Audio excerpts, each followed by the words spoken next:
Good morning. Good morning. Good morning. Today I have a guest. She is an linguistic. I want to ask you some questions. I want to know, for example, how does a typical language lesson unfolds and what are its components parts?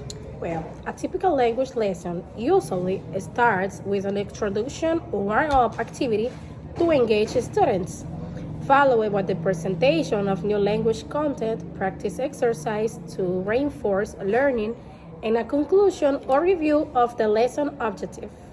Good. So, as an observer of a class, what should you look?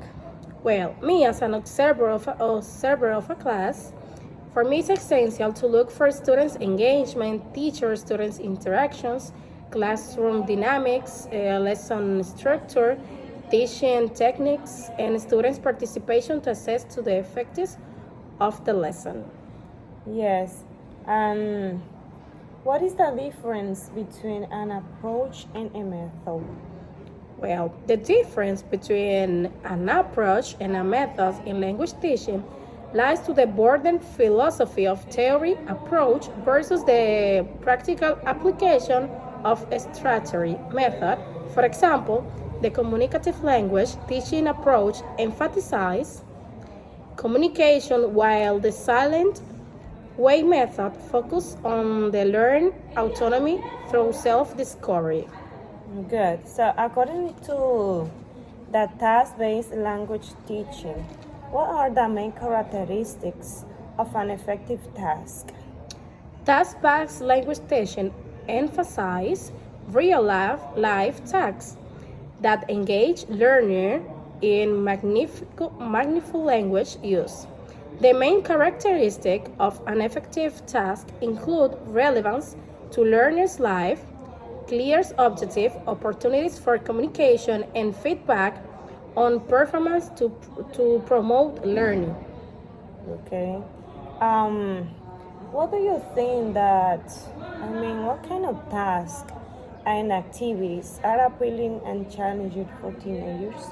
Taking activities appealing to teenagers often involve technology, group work, creativity, problem solving, and real-world connection challenges may arise from complex problem-solving tasks, peer interactions, creative projects, and tasks requiring critical thinking skills.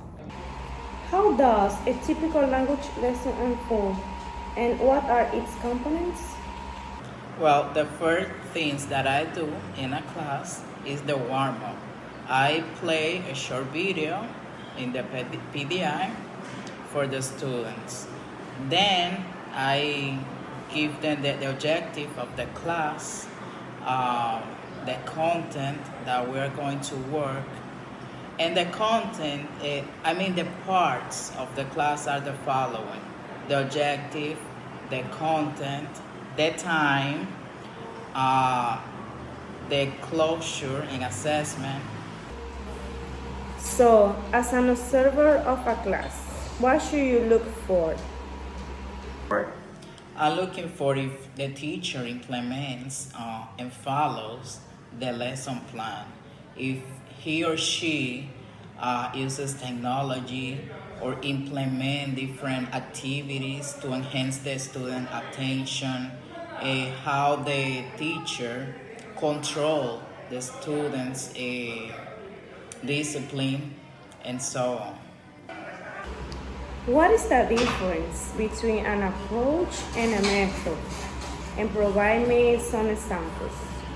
Okay, the approach are those theories, beliefs, ideas that we implement, while the method are the different activities that we implement in classes. For example, when we are using methods such as the direct method, grammar translation method, for example, in the grammar translation method, we use different approaches, such as deductive and inductive approach. According to task-based language teaching, what are the main characteristics of an effective task? One of the main characteristics is that the teacher needs to give clear explanations to the students. So that way, the student can learn in a natural way. What kind of tasks and activities are appealing and challenging for teenagers?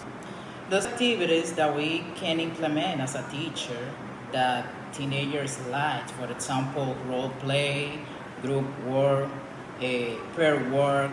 We can use the technology using games such as a Quizzo, Bambuso, and so on. How does a typical language lesson unfold and what are its component parts? Okay, for me, it's a pleasure to be with you here. Thank you very much for your invitation. I can say about typical language lesson that is composed in different parts. First, we have the first day that is based on line time. It has the baseline time, long lessons, medium lessons, and long lessons. It's divided into daily lessons, weekly lessons, and monthly lessons plans. We have two, the taxonomies, that is Flint taxonomy. We know the Flint taxonomy and the lessons, Masonas taxonomy.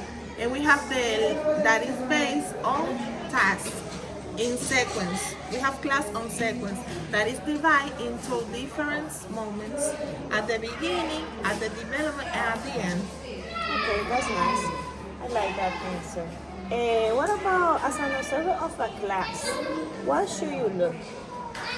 Okay, when I have a class, I should see the motivation, the participations that the students have, the motivation that they are, how they are focused in the different topics and the way that they participate.